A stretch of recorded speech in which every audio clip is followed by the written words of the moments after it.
Keyakinan kelas adalah nilai-nilai keselamatan atau kesehatan inilah yang kita sebut sebagai suatu keyakinan.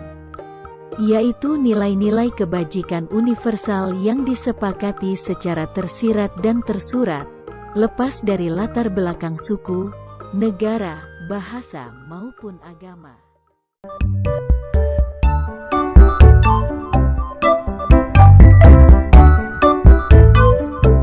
Assalamualaikum warahmatullahi wabarakatuh. Waalaikumsalam warahmatullahi wabarakatuh. Untuk hari ini saya akan menjelaskan kalian gitu ya, bagaimana membuat aturan atau keyakinan kelas di kelas ini gitu kan. Nah, baiklah, kita akan memperhatikan gitu ya, melihat mengenai penjelasan dari apa itu keyakinan kelas gitu ya di video ini. Keyakinan kelas adalah nilai-nilai keselamatan atau kesehatan inilah yang kita sebut sebagai suatu keyakinan, yaitu nilai-nilai kebajikan universal yang disepakati secara tersirat dan tersurat, lepas dari latar belakang suku, negara, bahasa, maupun agama. Setelah kalian melihat video yang saya tayangkan tadi gitu ya, bahwa keyakinan kelas itu adalah suatu nilai kebajikan gitu ya, yang dibuat di dalam kelas, kemudian nilai tersebut sifatnya umum, tidak menyangkut dengan sara gitu ya, mengenai agama, suku, budaya, dan etnis dan lain sebagainya. Jadi sifatnya adalah nilai umum. Kemudian nilai ini juga bukan nilai yang sifatnya dibuat aturan secara baku gitu ya, secara baku dibuat oleh lembaga atau sekolah, tetapi aturan tersebut dibuat oleh kelas sendiri, sifatnya abstrak gitu ya, berdasarkan dari hasil pengamatan nilai-nilai yang ada di dalam kelas tadi, yang mana perlu ditentukan atau dibuat gitu ya, supaya bisa dilakukan dan tidak dilanggar. Kemudian saya menjelaskan tadi, mungkin ada dari kalian gitu ya yang belum paham, silahkan untuk bertanya ya, untuk yang belum paham. Silahkan Ihsan. Ingin bertanya Pak, Silahkan Ihsan. apakah bisa keyakinan kelas ini dibuat dalam tata tertib sekolah? Terima kasih ya untuk Ihsan yang telah bertanya kepada saya mengenai apakah keyakinan kelas bisa dimasukkan ke tata tertib. Sebenarnya bisa gitu ya. Yang penting ada kesepakatan dari para siswa gitu ya, para peserta didik. Kalau memang itu mau dimasukkan menjadi tata tertib dari sekolah tadi, walaupun asalnya itu dari keyakinan kelas kita masing-masing gitu ya. Kalau dianggap itu menjadi umum, silahkan, mungkin seperti itu. Saya rasa itu aja penjelasannya, Ihsan.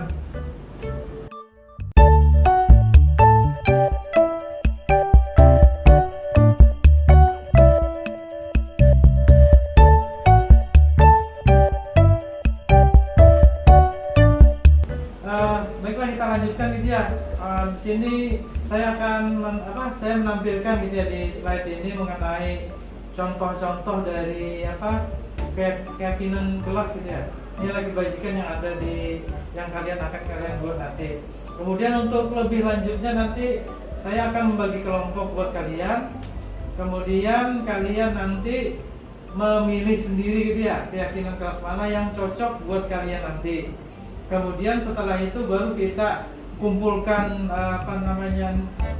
nilai-nilai tadi gitu ya, beberapa gitu ya nilai yang akan kita kumpulkan. Kemudian nanti akan kita pilih yang mana kira-kira cocok untuk di kelas kita, yang bisa kita pakai.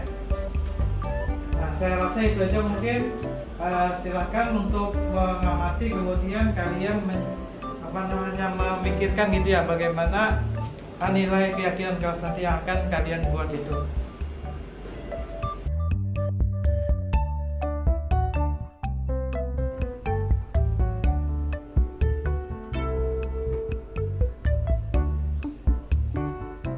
Di sini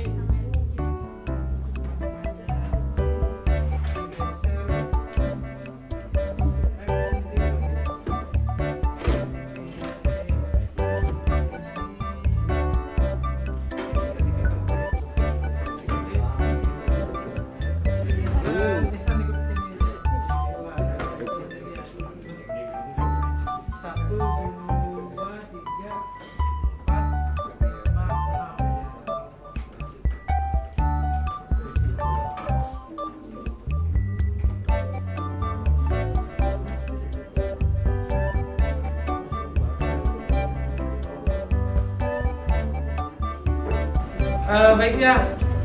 Nah, sekarang saya akan membagikan kertas buat kalian untuk bisa menulis gitu ya. Mana kira-kira keyakinan kelas kalian yang mungkin bisa kalian pakai untuk di kelas ini. Untuk mempersingkat, maka saya akan membagikan aja kertas ini dia akan untuk ditulis oleh kalian.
Balik lagi, Pak.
Silahkan gitu ya hasil dari diskusi kalian mengenai keyakinan kelas untuk dikumpulkan ke depan.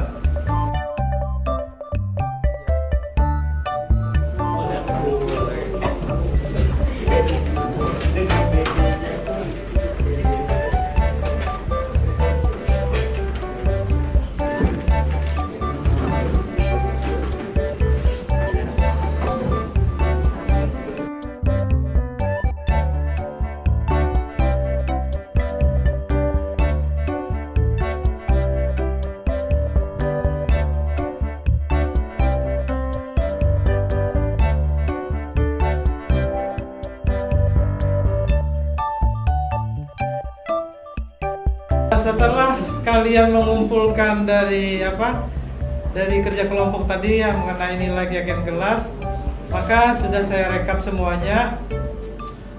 Ini ada beberapa, mungkin nanti akan saya kembalikan ke kalian mana yang kira-kira nilai keyakinan kelas yang cocok untuk dipakai di kelas ini, mana yang tidak.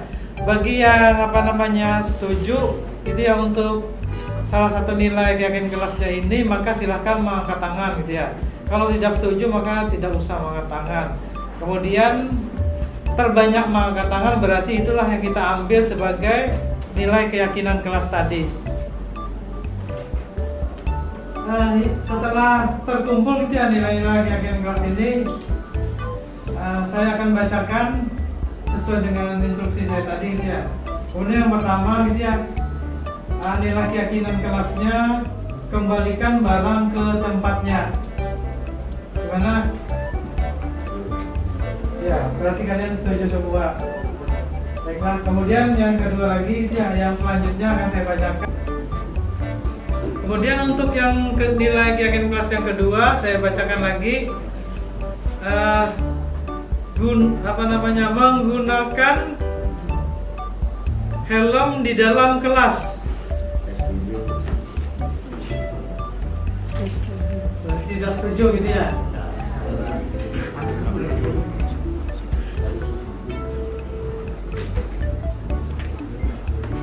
Perlukah helm di dalam kelas?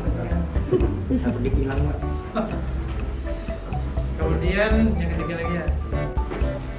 Kemudian untuk nilai yang ketiga dari rekapan ini adalah dilarang mengganggu orang lain gitu ya. Silahkan kalau setuju angkat tangan.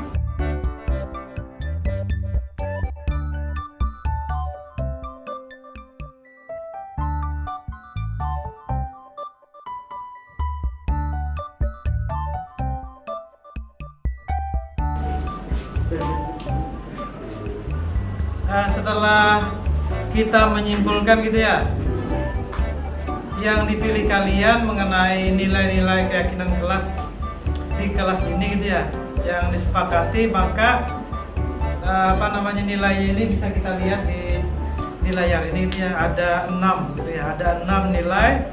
Kemudian silahkan salah satu perwakilan dari teman kalian untuk membacakan di depan.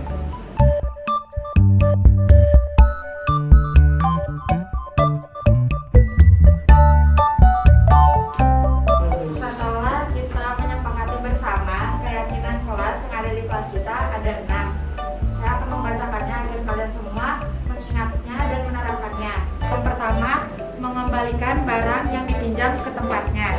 Yang kedua, dilarang mengganggu orang lain. Yang ketiga, mengumpulkan tugas belajar tepat waktu. Yang keempat, dilarang mengganggu atau merusak fasilitas kelas. Yang kelima, membantu teman yang sedang kesusahan. Keenam, berkata sopan kepada orang lain. Sekian dari saya. Terima kasih. Assalamualaikum warahmatullahi wabarakatuh.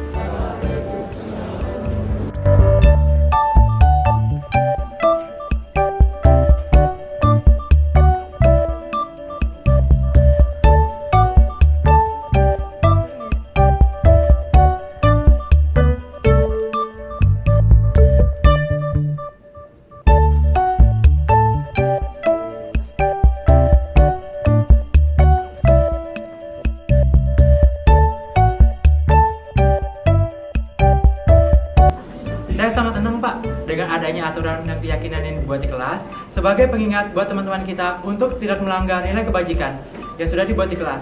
Semoga aturan keyakinan kelas ini bisa terus dilaksanakan.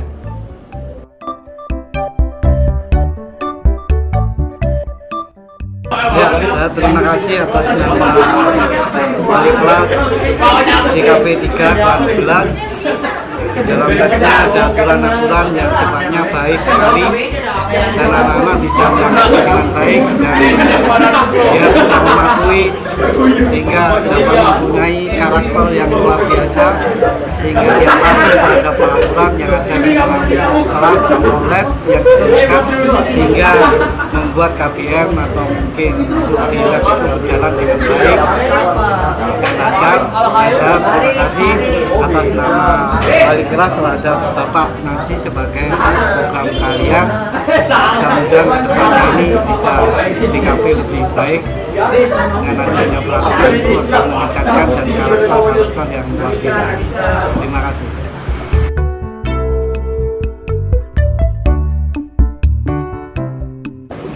Assalamualaikum warahmatullahi wabarakatuh.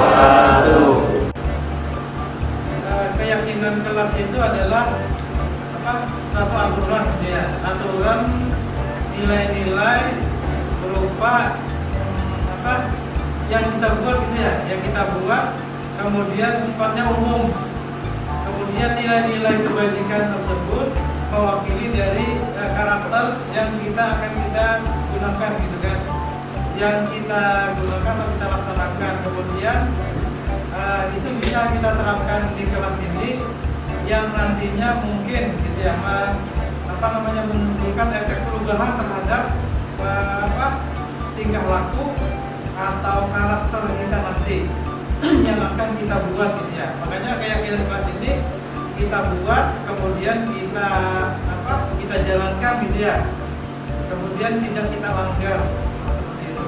Kemudian keyakinan kelas ini pun juga di luar daripada aturan atau tata tertib dari sekolah. Jadi ini kita buat sendiri gitu ya.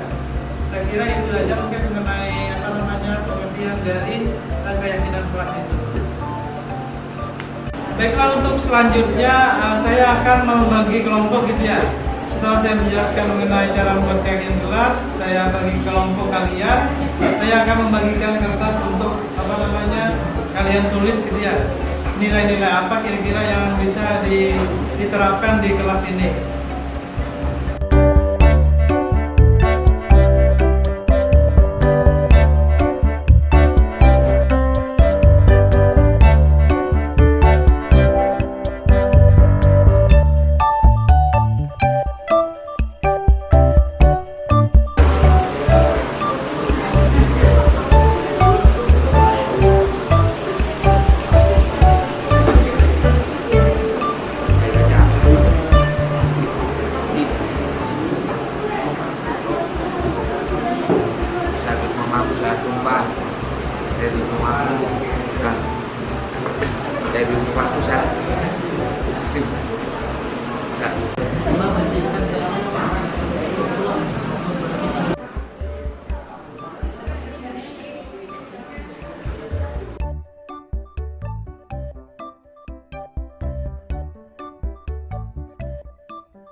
Ternyata aturan keyakinan kelas yang kita buat ini sangat berguna karena aturan tata tertib sekolah sebelum ada aturan keyakinan kelas yang kita buat ini Pak. Semoga kelas kita berubah lebih baik. Terima kasih Pak Nancy.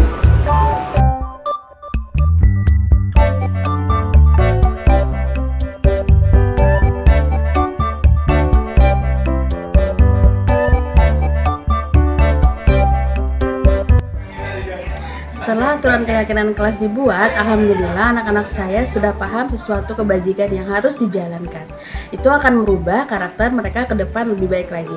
Aturan tersebut akan saya pantau terus-menerus apakah mereka tetap menjalankannya. Terima kasih Pak Nancy.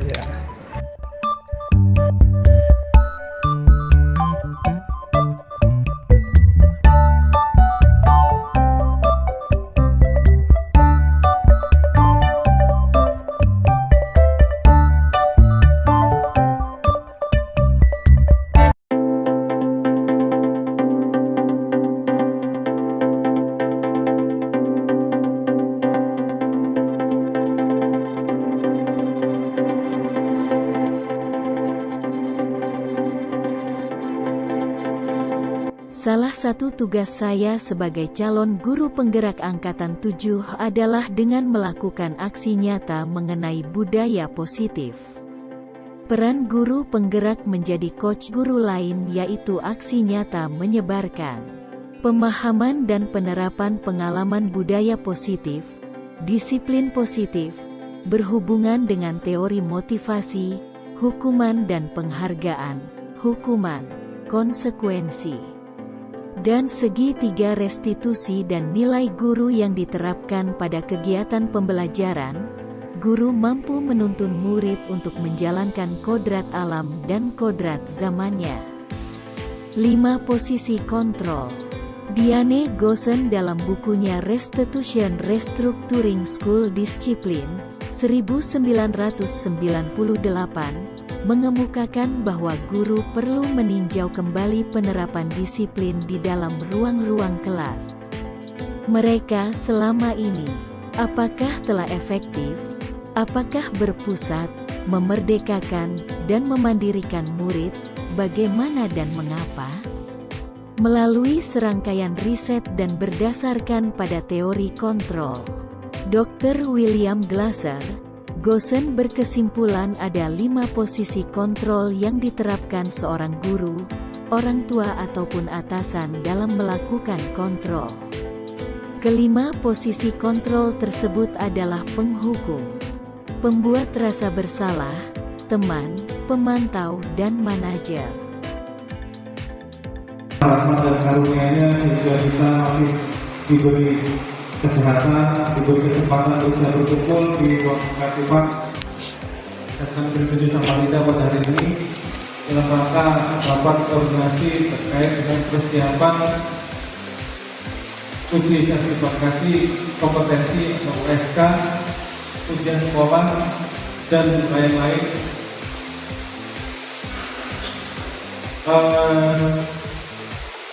Dan ini salah satu ada 2 agenda kegiatan tambahan, yaitu nanti ada sosialisasi terkait dengan disiplin oleh Pak Nancy, calon guru penggerak dari SMA Negeri 7 Samarinda. Dan yang kedua adalah sosialisasi terkait penerapan e-rapor di SMA Negeri 7 Samarinda oleh Pak Sutrisno, operator dan bodi di SMA Negeri 7 Samarinda. Untuk mengundang rahmat dan berkat dari Allah, marilah kita buka acara rapat pada hari ini dengan membaca basmalah. Bismillahirrahmanirrahim. Selanjutnya pengarahan dari Bapak Kepala Sekolah pengadaan pada SPD terkait dengan agenda kegiatan ujian sertifikasi kompetensi, ujian sekolah, dan rapor. Dan mungkin ada hal-hal lain yang lebih terkait dengan agenda sekolah yang bisa disampaikan kepada Pak Kesempatan. Terima kasih teman-teman. Bismillahirrahmanirrahim. Assalamualaikum warahmatullahi wabarakatuh. Selamat pagi dan sejahtera bagi kita semua. Pertama-tama mari kita mengucapkan syukur alhamdulillahirrahmanirrahim kepada Allah Subhanahu wa taala bahwasanya kita bisa menjadi undangan panitia dari manajemen untuk rapat pada pagi ini. Selawat serta salam kita dengan para jemaah kita bersama-sama. Bapak dan Ibu dari sekalian yang bersama-sama berkumpul pada pagi hari ini sambil nunggu teman-teman yang lain yang belum bisa hadir karena kondisi hujan barangkali, dan juga ada yang mengajar di kelas. Nanti kalau yang di kelas itu diarahkan saja di penugasan sebentar ya, karena ini waktunya tidak lama. Ada beberapa hal yang ingin kita sampaikan kepada Ibu. Ini terkait dengan evaluasi untuk dalam 1 bulan terakhir ya. Kita melaksanakan kegiatan belajar mengajar di kelas 10, kelas 11 maupun kelas 12. Di mana pada Januari kemarin juga ada 1 minggu terkait kegiatan kelima ya, proyek penguatan profil belajar Pancasila. Untuk evaluasi kegiatan KPN ini mohon ditingkatkan kembali kepada Ibu ya. Jadi saya kemarin mengambil sampel gitu ya beberapa kelas, terutama di bulan pertama yang krusial. Sementara kita menekankan terkait kedisiplinan, masih ada teman-teman kita yang belum siap di kelas. Itu saja Bapak Ibu. Terima kasih atas perhatiannya. Mudah-mudahan apa yang saya sampaikan memberikan istirahat pada kita semua, dan kita siap untuk mengikuti kegiatan membaktikan tenaga dan pikiran kita di SMK Teguh, maksud kemajuan SMK Teguh, peningkatan SDM khusus yang berkaitan bersama kita, sehingga kita bisa mendapatkan bahan yang dibawa bersama. Jadi kita selesai ibadah. Demikian ya Ibu, akhiri dan saya kembalikan ke teman-teman bisa membantu. Mohon teman-teman juga memperhatikan materi-materi berikutnya ini sangat penting juga untuk kita untuk kita tindak-lanjuti, khususnya ke era tersebut. Terima kasih. Wassalamualaikum warahmatullahi wabarakatuh. Diselesaikan permasalahannya, walaupun mungkin tidak keseluruhan, karena mungkin mengingat waktu segala macam dan sangat dekat. Kalau beberapa catatan kemarin beberapa waktu lalu sempat ketemu sama peserta didik yang agak-agak ya bukan agak ya, mungkin secara catatan dan sudah banyak catatan yang diharapkan bisa segera diatasi. Kemudian mungkin itu saja baru sementara yang bisa kami sampaikan.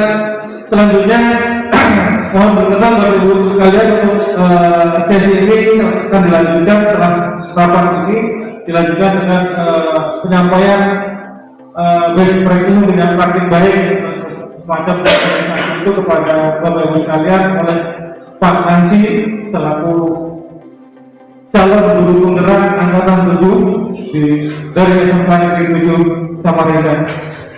Saya mohon Pak Nansi untuk bisa mempersiapkan diri dengan materi.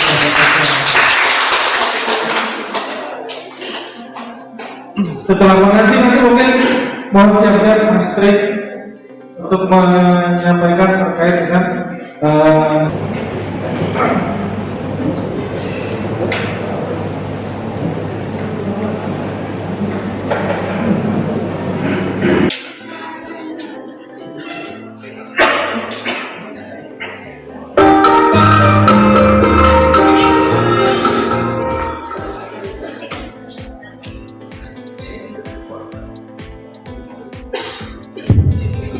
Assalamualaikum warahmatullahi wabarakatuh.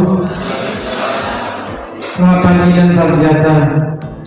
Terima kasih atas kesempatan yang diberikan oleh Pak Anda dan Pak Nana untuk bisa memberikan waktu kepada saya. Memang susah kita memberikan waktu untuk bisa menyampaikan materi ini. Kemudian ucapan saya terima kasih pada Bapak Ibu guru yang bisa hadir di sini, meluangkan waktu untuk mengikuti acara ini. Memang saya bukan menyampaikan materi baru ya. Materi ini tidak lama, mungkin diketahui Bapak Ibu, hanya sekedar pengulangan saja. Semoga mungkin bisa membawa kita yang lebih baik lagi. Kemudian saya juga di sini bukan sebagai orang yang paling bisa di antara Bapak Ibu. Saya hanya di sini mencoba belajar untuk memberikan sesuatu, mempresentasikan sesuatu yang mungkin saya pun mau menyampaikan, mungkin Bapak Ibu bisa kurang mengerti dan sebagainya, karena ini keterbatasan saya sebagai saya sendiri gitu. Yang mudah-mudahan dengan pengalaman ini nanti suatu saat saya bisa lagi memperbaiki diri dalam menyampaikan sesuatu dan sebagainya, termasuk materi ini. Nah, itu kira-kira Bapak Ibu sekalian. Sebelumnya saya akan membuka dengan pantun dulunya. Bilalah makan ikan tenggiri, jangan lupa bahwa ketupat. Mohon izin memberi materi, semoga nanti bisa bermanfaat.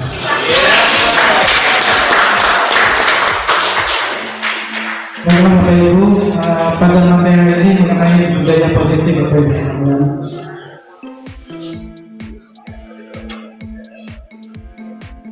Ini adalah satu materi yang diberikan oleh kepada calon guru penggerak gitu ya, kepada kami semua sebagai calon penggerak angkatan 7. Kemudian materi ini juga disampaikan juga kepada guru-guru yang ada di sekolah sebagai penghibasan. Mungkin dianggap ini materi cukup baik ya untuk kita semua untuk diingat atau dipelajari mengenai budaya positif. Jadi budaya positif itu adalah suatu pembiasaan yang bernilai positif di dalamnya mengandung sejumlah kegiatan yang mampu menumbuhkan karakter murid. Jadi budaya positif itu adalah pembiasaan Bapak Ibu sekalian, artinya sudah menjadi kebiasaan kita sehari-hari. Di situ mungkin kita dalam bersikap, bertingkah laku dan sebagainya. Misalnya situ menumbuhkan kesopanan baik guru ataupun siswa. Kemudian sikap santun, kemudian sikap tidak emosional, atau misalnya sikap tidak menang sendiri, kemudian sikap tidak bertengkar atau misalnya berkelahi dengan orang lain, kemudian sikap-sikap lain mungkin yang bisa menimbulkan kreativitas buat anak. Dan kesemuanya itu menjadi budaya, menjadi kebiasaan baik guru ataupun siswa. Nah, menumbuhkan itu mungkin kita perlu gitu ya, pembimbingan, kemudian tuntunan yang lebih mendalam kepada siswa dan juga komunitas sekolah gitu kan. Karena dari komunitas sekolah itulah yang menuntun mereka gitu ya. Kalau misalnya kita bersikap keras terhadap siswa, maka siswa nanti akan menjadi keras juga, keras terhadap orang lain dia, karena dari hasil tuntunan kita juga seperti itu. Makanya mungkin dari sini gitu ya, pembiasaan kita itu mungkin ke siswa lebih baik lagi. Mungkin bisa saja mungkin keras, tapi kerasnya mungkin ada waktunya. Kemudian juga itu nanti jangan menimbulkan efek terhadap siswa tadi seperti kita kira. Kemudian termasuk juga tadi sifat positif seperti prestasi gitu ya, untuk mungkin sekolah kita prestasinya cukup baik gitu ya, banyak juara-juaranya. Kemudian sekolah kita juga mampu bersaing di di masyarakat, termasuk siswa-siswanya sudah dianggap lebih lumayan. Jadi itu mungkin salah satunya sudah masuk gitu ya. Kemudian disiplin positif adalah ada yang menanamkan positif kepada murid kita, yang itu menjadi orang yang mereka inginkan, menghargai diri sendiri dengan nilai-nilai yang mereka percayai. Jadi disiplin positif yang dimaksud ini adalah kita menumbuhkan kesadaran gitu ya, dari siswa sendiri. Bagaimana cara menumbuhkan kesadaran siswa tersebut, mereka tidak melanggar disiplinnya. Artinya dari mereka sendiri gitu ya, yang bisa tumbuh secara alami. Nah, itu memang agak susah kita yang membimbing mereka supaya mereka itu bisa mensistemkan diri mereka sendiri tanpa takut dengan sesuatu atau orang lain gitu ya.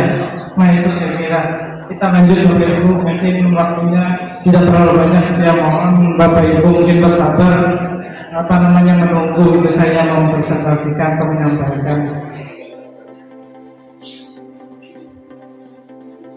Nah, kita lanjut lagi. Disiplin positif itu adalah dikemukakan oleh Dr. William Fraser, seorang warga Amerika. Kemudian dia bekerja sebagai psikiater atau ahli kejiwaan tahun 1925. Kenapa teori ini dipakai? Mungkinan cocok gitu ya untuk kurikulum merdeka dan disesuaikan dengan keadaan kondisinya seperti itu kira-kira. Nah, kemudian kita mungkin penjelasan mengenai disiplin positif ya. Teori kontrol adalah sebuah ilusi. Guru mengontrol murid. Semua penguatan positif, efektif, dan bermanfaat, kritik dan membuat orang merasa bersalah dapat menguatkan karakter, dan orang dewasa memiliki hak untuk memaksa. Nah, itu tadi yang mengenai sebuah ilusi, ilusi itu hayalan. Berhayal bisa membuat semacam disiplin, gitu kan? Itu. Kemudian kita lanjut teori kontrol atau teori pilihan ini terbagi beberapa ya. Beberapa aspek mungkin. Yang pertama Anda tidak bisa mengontrol orang lain, hanya Anda yang bisa mengontrol diri Anda ya. Artinya kita itu sebenarnya tidak bisa mengontrol orang lain ya, karena mengontrol orang lain itu memang agak susah gitu ya, agak ribet sekali. Nah, yang bisa itu hanya mengontrol diri kita. Misalnya kita mengontrol ide kita untuk apa, sabar, mungkin bisa. Tapi begitu kita mengontrol orang lain untuk sabar, tentu bisa gitu kan. Tetapi apa maksudnya itu, kalau kita sudah melaksanakan kontrol diri, mungkin orang lain bisa melihat gitu ya terhadap kita ini tadi sebagai contohnya. Nah, semacam itu kira-kira yang dimaksudnya. Kemudian di bawahnya lagi ada makna disiplin, belajar kontrol diri dengan menggali potensi kita agar tercapai tujuan mulia, yaitu sesuatu menjadi seseorang yang kita inginkan berdasarkan nilai-nilai yang ada pada diri kita yang bisa kita hargai. Kemudian di dalam sebagai guru itu paling tidak kita mempunyai nilai gitu ya, mempunyai nilai-nilai misalnya nilai berpihak kepada siswa. Kemudian mandiri, inovatif, kolaboratif, reflektif. Mungkin nih Bapak Ibu sudah hafal semuanya ya. Saya hanya mengingatkan saja. Mungkin yang pertama mungkin ya pada siswa ini yang sering kita susah mungkin untuk menerapkannya. Yang dimaksud berpihak pada siswa itu kita mencoba gitu ya, mengajar dengan suasana yang diinginkan oleh siswa tadi. Nah, jadi siswa itu merasa senang, tenang, aman dan nyaman pada saat kita belajar tadi. Tidak merasa bosan mungkin seperti itu. Jadi kondisi itulah yang bisa kita buat mungkin seperti itu. Walaupun kita sendiri mungkin agak susah gitu ya, keterbatasan fasilitas dan sebagainya. Mungkin anak-anak bisa saja gitu ya, misalnya belajar di luar kelas dan lain sebagainya yang lebih fresh lagi seperti itu.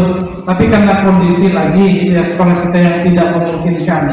Jadi kebisaan kita mungkin ya membuat suasana kelas ini tadi supaya lebih nyaman. Saya bukan menggurui Bapak Ibu, saya sendiri pun juga susah melaksanakannya. Nah itu, tapi kita mencoba itu ya Bapak Ibu, mungkin siapa tahu kita bisa mencobanya, kemudian bisa terlaksana.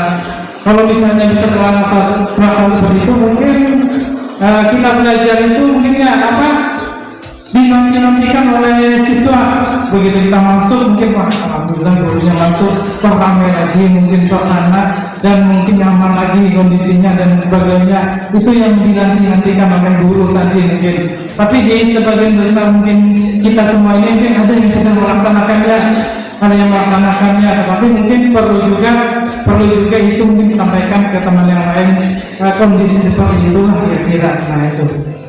Saya lanjutkan lagi Bapak Ibu. Kita lanjutkan lagi di sini mungkin ada contoh guru seorang guru gitu ya dalam menuntun siswanya, dalam mencontohkan dirinya supaya mungkin menjadi teladan bagi siswa tersebut.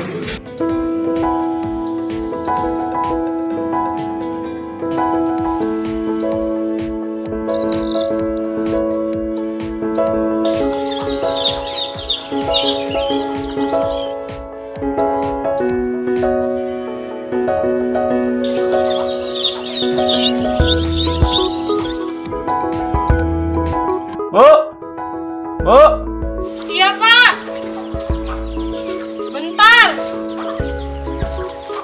Bapak berangkat dulu ya. Jangan lupa kritiknya.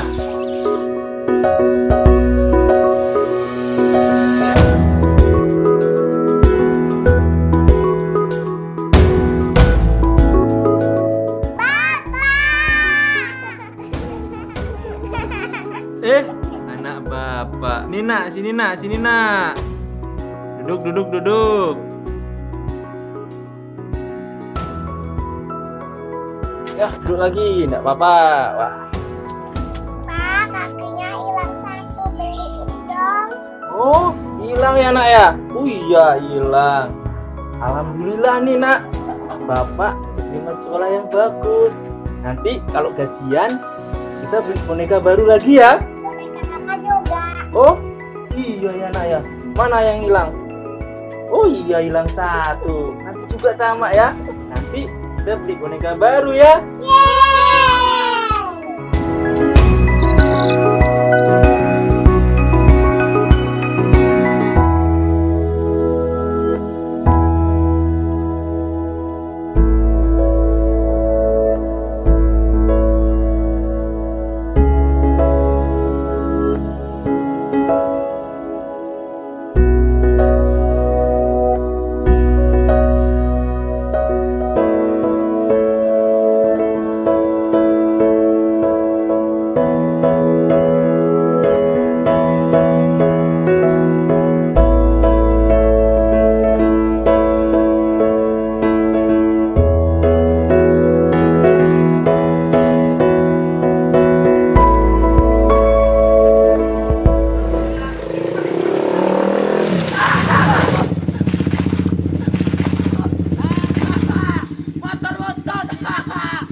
Baju apa lang? Tadi ada bapak tua pakai motor butut, ibarat baju gua.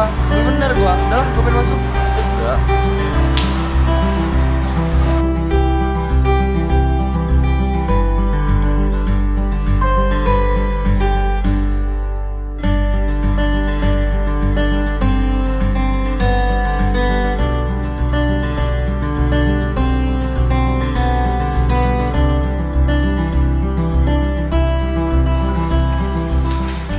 Cantik, senyum dong.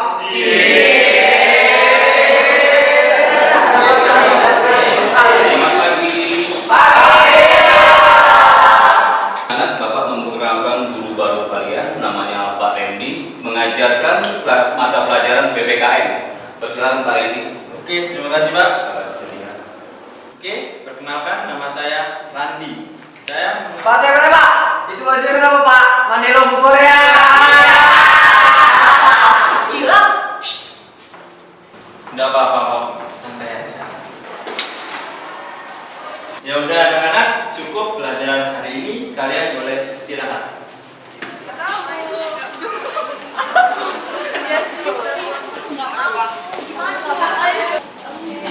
Ayo. Lihat, enak-enak nih. Permisi Bu. Coba ini masih baru. Ya.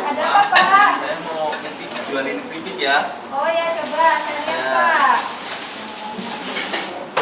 Oh iya Pak, tapi nanti bayarnya kalau keripik ada lagi ya Pak ya? Oh iya Bu, enggak apa-apa. Jual keripik, Pak. Honor guru kecil. Gilang, gak sopan. Iya, maaf.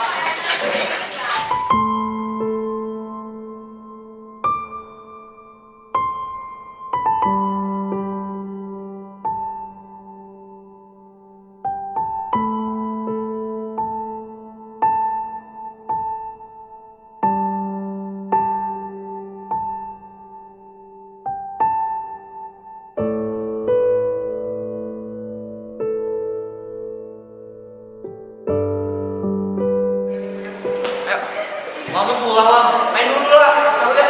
Oke, mantap. Bi, kok pakai motor Farel? Biasa, tukar pakai biar kelihatan ganteng depan cewek-cewek.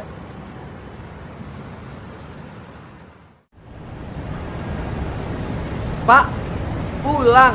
Awas mogok lagi. Wah, motornya. Bye-bye.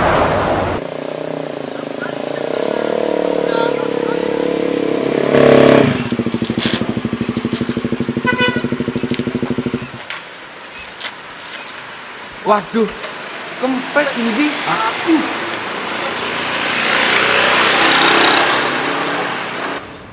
Panas Bi.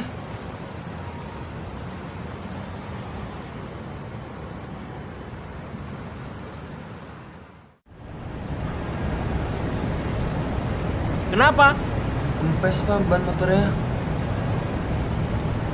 Oh. Bi, kayaknya kita kualat deh gara-gara ngerjain Parandi terus. Lo sih ngeledekin terus. Ya lo kan juga ngeledekin, Bi. Lo juga tapi. Bi, Parandi, Bi. Oke.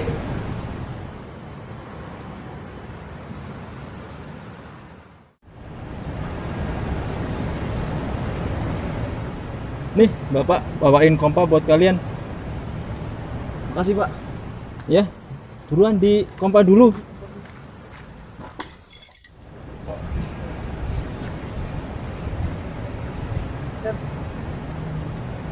Pak, sebelumnya saya minta maaf ya, Pak.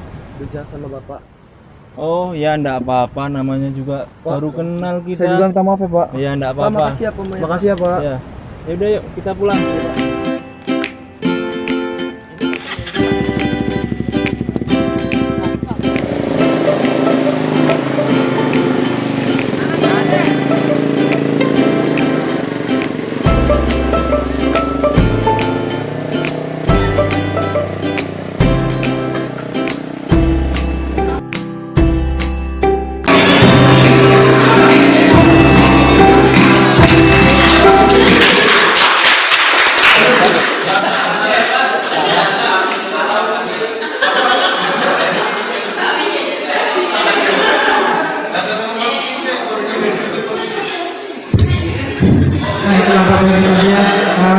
Salah satu contoh guru gitu ya. Ternyata guru itu bukan orang yang pendendam gitu ya, orang yang sabar. Kemudian bisa mengalahkan siswa. Ternyata dari tindakan guru tadi, siswa itu sadar dengan sendirinya gitu ya, seperti itu lagi juga. Mudah-mudahan kita seperti itu gitu ya. Kemudian kita lanjut. Bagian yang kedua, semua perilaku memiliki tujuan ya, yaitu teori itu motivasi. Kemudian mengenai siswa punya tujuan. Yang pertama tujuan intrinsik adalah tujuan yang dari ekstrinsik ya, dari luar. Biasanya siswa atau orang lain itu takut mengenal dengan hukuman gitu ya. Mereka menghindari hukuman. Kemudian yang kedua, mereka mendapatkan imbalan. Jadi kalau ada imbalan mereka mau gitu yang mengerjakan, mau melaksanakan. Nah itu. Kemudian yang paling khas tadi mengenai hukuman. Biasanya hukuman yang diberikan oleh guru terhadap siswa itu bermacam-macam. Mungkin ini ada sedikit gitu ya tayangan mengenai hukuman-hukuman itu yang biasa kita lihat.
Tidak mungkin dia bawa petasan berarti.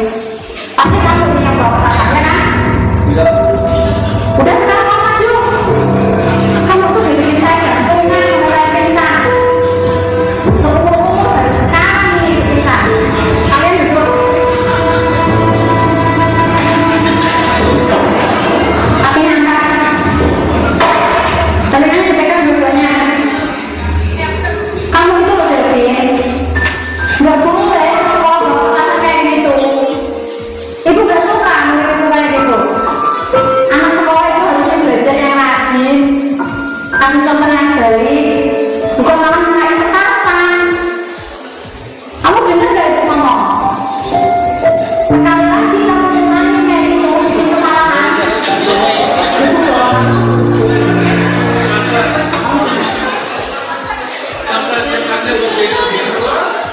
Saya dan keluar.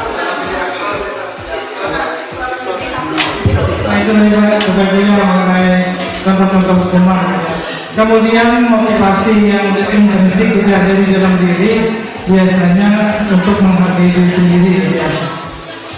Nah, kemudian kita lanjutkan lagi nilai-nilai kebajikan universal, jadi yang pada umum, yaitu keyakinan kelas dia. Keyakinan kelas kita lihat apa itu keyakinan kelas. Keyakinan kelas adalah nilai-nilai keselamatan atau kesehatan inilah yang kita sebut sebagai suatu keyakinan, yaitu nilai-nilai kebajikan universal yang disepakati secara tersirat dan tersurat, lepas dari latar belakang suku, negara, bahasa, maupun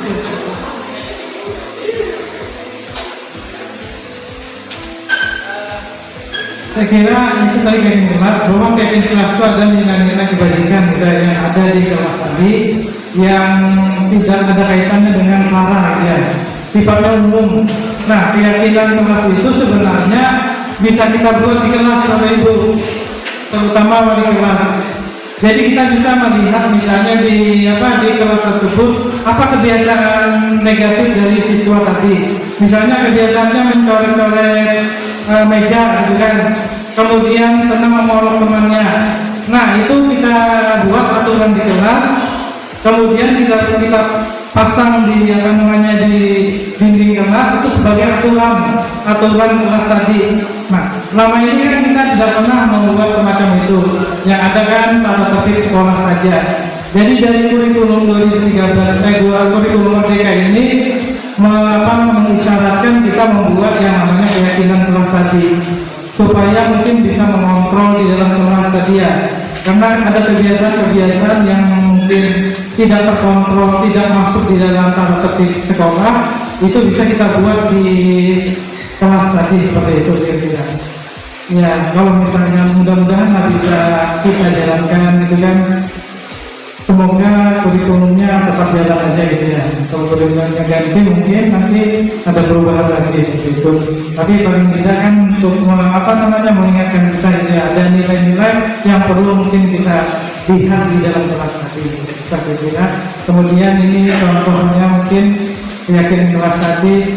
Misalnya, nah ini dibuat seperti ini. Misalnya saling menghormati, menghargai, mengasihi teman, lebih rajin belajar mendengarkan guru saat menjelaskan sehingga pelajaran menjadi menyenangkan.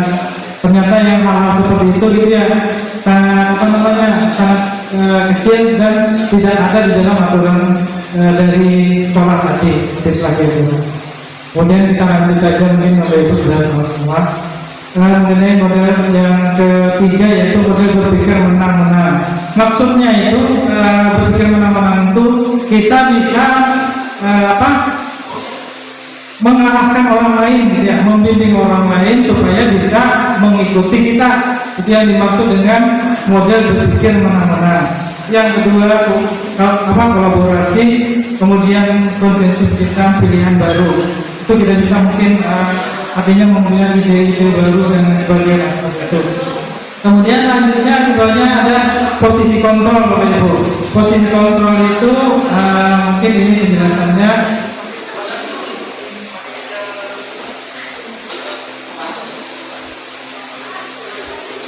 Nah ini Jadi posisi kontrol itu ada 5 ya. Ada 5. Yang pertama adalah penghukum gitu ya, penghukum. Nah itu.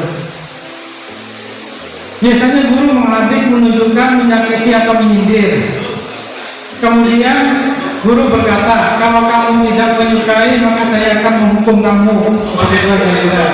Kemudian hasilnya siswa akan memberontak, mendendam, kemudian menyalahkan orang lain dan lain sebagainya. Sifatnya mungkin agak keras lah gitu seperti itu. Yang kedua, kontrol guru yaitu pembuat orang merasa bersalah, berceramah menunjukkan kekecewaan mendalam, kemudian berkata kamu sudah mengecewakan ibu bapak, maka kamu menyakiti hati bapak gitu ya. Kemudian hasilnya menyembunyikan atau menyangkal, berbohong gitu ya. Itu dari tadi gitu ya. Kemudian lanjutnya itu termasuk identitas gagal, perilaku kontrol yang negatif. Menurut ini ya, menurut teori kontrol tadi. Kemudian ya, yang sebelahnya motivasi, yang masuk motivasi intrinsik lah di dalam tadi ya, dari dalam kesadaran siswa tadi. Yang pertama identitas berhasil atau sukses, perilaku kontrol positif sebagai teman. Nah, ini lumayan di atasnya kita bilang, di atasnya posisi kontrol tadi, yaitu membuat alasan untuk untuk murid gitu ya. Jadi kita itu mungkin mencarikan alasan kenapa kamu berbuat ini nanti alasannya seperti ini, kamu nanti seperti itu gitu ya. Kemudian guru berkata lakukan untuk bapak ibu, ya sudah nanti bapak ibu bantu bereskan gitu ya, sebagai teman. Jadinya seperti itu. Kadang-kadang juga memberikan semacam imbalan gitu kan untuk mereka supaya mereka mau menurut. Kemudian hasilnya sering ketergantungan. Jadi siswa tadi selalu tergantung dengan kita. Dengan orang lain mereka biasa saja gitu kan. Begitu dengan kita, mereka tergantung.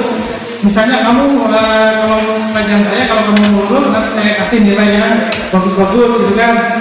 Begitu guru yang lain masuk, mereka cuek aja gitu kan, karena tidak ada imbalan tadi semacam itu. Kemudian posisi yang kedua lebih bagus lagi, intinya sebagai pemantau atau menghitung atau mengukur gitu ya, seberapa besar ini tindakan disiplin yang mereka langgar. Kemudian itu direkap, kemudian itu dibuat mungkin semacam nanti sanksinya atau hukumannya seperti ini, seperti itu kira-kira. Nah itu. Kemudian jadinya kayak gini, guru berkata gitu ya, apa peraturan, apa konsekuensinya, apa sanksi gitu ya, apa yang telah kamu lakukan, apa yang telah terjadi sekarang, seperti itu biasanya diungkapkan. Itu contoh aja saja, nanti kan berbeda dengan di lapangan mungkin. Kemudian hasilnya menyesuaikan bila diawasi. Jadi kalau ada guru mereka merasa takut gitu kan. Tapi kalau tidak ada guru mereka kembali lagi melanggar disiplin tadi. Nah itu. Kemudian posisi kontrol yang paling atas adalah sebagai manajer, yaitu mengajukan pertanyaan. Kemudian apa yang kita yakini, apa yang kamu yakini hal tersebut. Kalau kamu yakini, kamu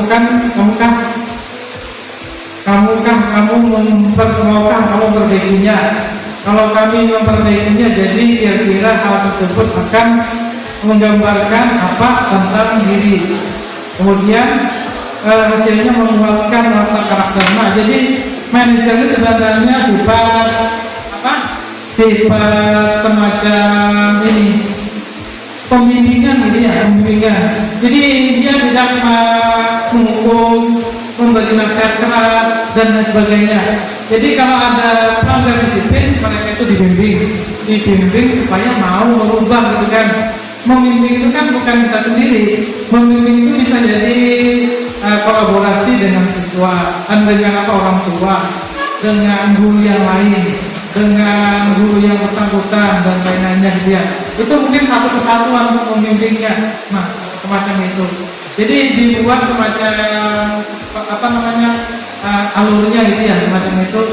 Misalnya kalau kita punya absensi mungkin 2 hari tidak 2 kali melanggar peraturan, kemudian masuk ke wali kelas, kemudian setelah itu lanjut lagi dia melanggar masuk ke BK mungkin ya. Kemudian BK mungkin menghubungkan ke orang tua gitu ya.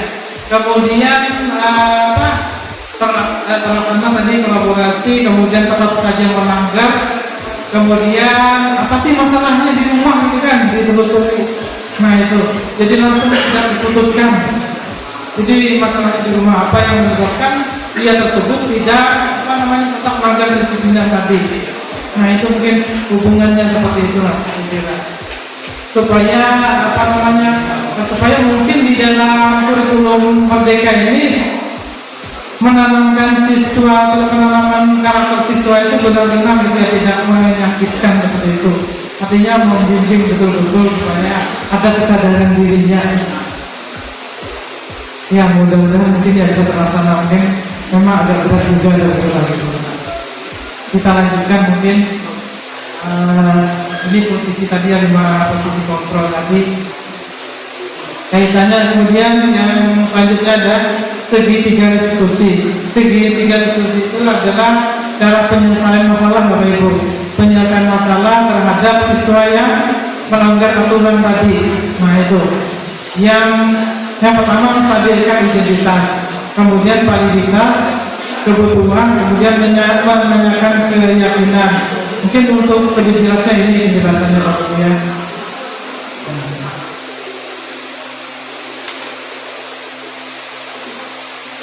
Nah, menstabilkan identitas itu ada bagian dari segitiga bertujuan untuk mengubah identitas anak dari orang yang gagal karena melakukan kesalahan menjadi orang yang sukses. Anak yang melanggar peraturan karena sedang mencari perhatian adalah anak yang sedang mengalami kegagalan. Dia mencoba untuk memenuhi kebutuhan dasar, namun ada benturan dia semacam itu. Nah, di sini kita menanyakan ke siswa ya, perbuatan yang dilanggar itu ya apa saja, kemudian misalnya kalau seperti ini kalimatnya berbuat salah itu tidak apa-apa. Mungkin kita menyadarkan dia bahwa mungkin nanti nantinya artinya yang dia langgar itu tidak terlalu memberatkan lah, artinya bisa masih diatasi kan. Tidak ada manusia yang sempurna. Kemudian kita bisa menyelesaikannya. Jangan misalnya begitu anak itu melanggar langsung sepertinya itu masalah ini tidak bisa diselesaikan gitu kan. Jadi mungkin nanti menimbulkan shock terhadap bapak siswa tadi. Belum misalnya menyelesaikan selesai masalahnya, langsung ini masalahnya sudah bisa diselesaikan ini, karena berat betul. Itulah kira-kira ya. Itu artinya kan dia shock duluan nanti. Itu kemudian kita lanjut yang kedua mungkin ya. Yang kedua ini adalah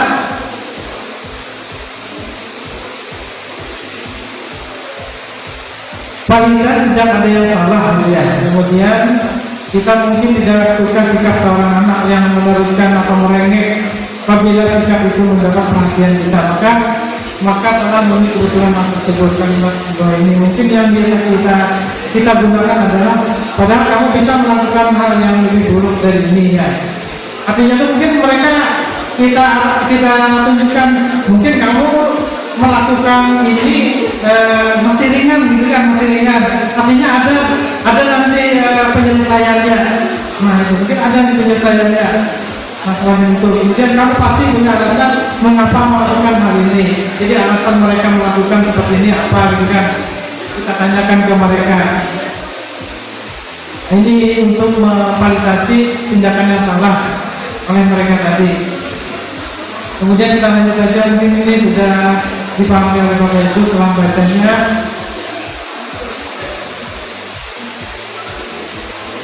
Yang ketiga mungkin adalah menanyakan keyakinan. Nah ini menanyakan keyakinan ini artinya nilai yang dilanggarnya itu apa gitu ya. Kemudian nilainya yang dilanggar itu apa. Kemudian kita memberi pengarahan kepada dia bahwa konsekuensinya yang dilanggar itu nanti akibatnya apa gitu kan. Nah jadi seperti itulah kira-kira. Kemudian meminta kepada siswa yang bersangkutan untuk tidak mengulanginya lagi, tidak mengulangi terhadap tindakannya tersebut. Nah itu ini ada tiga macam penyelesaian masalah atau segitiga diskusi namanya di dalam teori kontrol tadi ya Ibu. Kemudian kita lanjutkan lagi.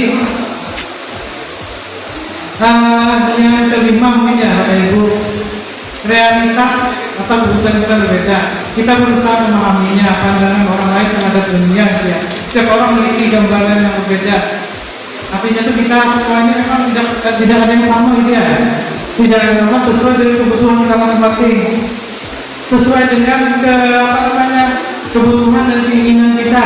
Ada orang misalnya kebutuhannya lebih banyak lagi, ada yang lebih sedikit lagi, ada yang lebih cepat, ada yang lebih lambat, gitu kan? Itu semua memang berbeda. Nah itu. Kemudian kita lanjutkan 5 kebutuhan dasar manusia. Pertama, bertahan hidup. Kemudian yang kedua, penguasaan. Kemudian kasih sayang dan rasa diterima, kesenangan dan kebebasan. Mungkin ini ada ada videonya gitu ya. Bapak Ibu sekalian kita lihat video lagi. Untuk membangun budaya sekolah yang positif dengan lingkungan yang aman dan mendukung murid untuk menjadi pribadi yang berdaya, seimbang dan bahagia, salah satu upaya yang dapat dilakukan oleh guru adalah memahami kebutuhan dasar yang mendasari perilaku murid. Pada video kali ini, kita akan membahas tentang 5 kebutuhan dasar manusia.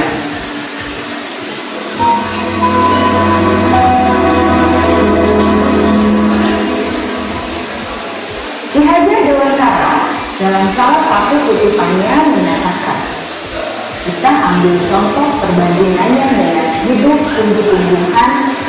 Seorang petani dalam hakikatnya sama kewajibannya dengan seorang pendidik yang menanam padi misalnya.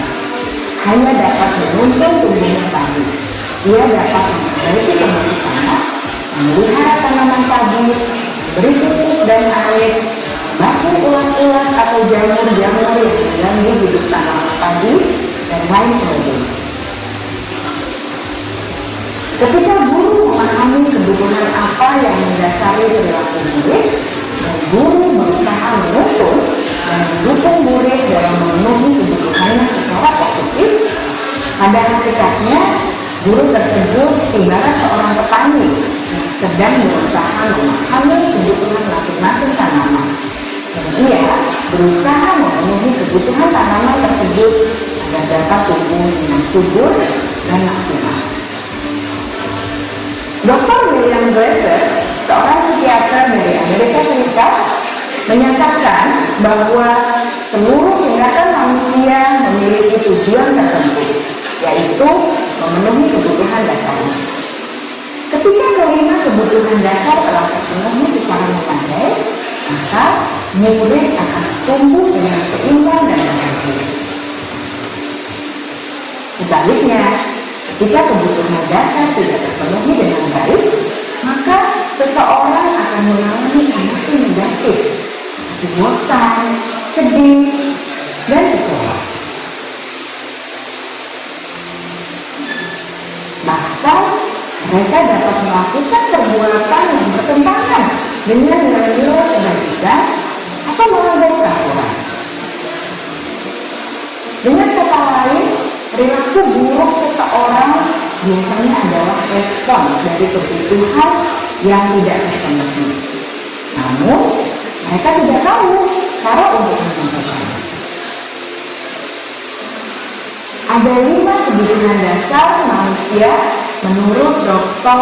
William Glasser, yaitu kebutuhan dasar yang pertama adalah kebutuhan yang bersifat fisiologis untuk bertahan hidup atau survival. Misalnya kesehatan, rumah, dan makanan. Kebutuhan biologis sebagai bagian dari proses reproduksi termasuk kebutuhan untuk tetap bertahan hidup. Kebutuhan untuk merasa aman juga termasuk dalam kebutuhan ini.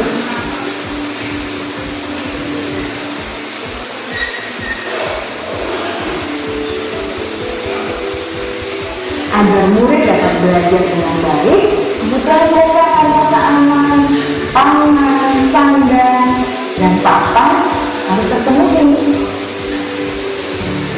Bagaimana mungkin mereka dapat belajar dengan baik bila mereka datang ke sekolah dengan perut yang lapar atau bila rumah mereka kebanjiran? Kita lihat kebutuhan yang kedua, yaitu kebutuhan akan perasaan diterima oleh kelompok atau komunitasnya atau kebutuhan love and belonging. Kebutuhan ini meliputi keinginan untuk tetap terhubung dengan orang lain seperti teman, keluarga, teman kerja, dan kelompok di mana kita tergabung.